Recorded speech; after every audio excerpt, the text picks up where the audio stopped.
ای مردم، از پروردگار خیش بترسید. بیگمان زلزله قیامت امر عظیمی است. روزی را که می بینید در آن هر شیر دهنده کودکان شیرخوار خیش را فراموش می کند و هر باردار حمل خود را سقط می کند و مردم را مست می بینی، اما در حقیقت مست نیستند، بلکه عذاب خدا شدید است.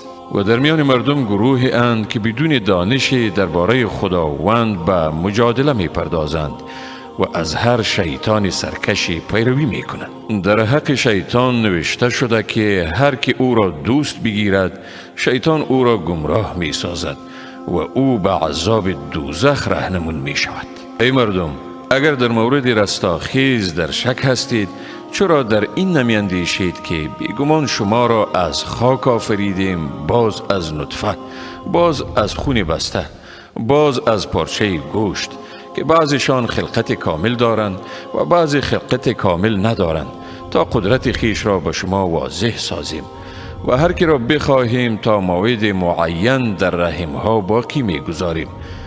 باز شما را به شکل طفل بیرون می آوریم، تا چون به سن رشد رسیدید بعضی از شما می میرد و بعضی از شما به بدترین عمر می رسد تا هیچ نداند بعد از آن که می دانست.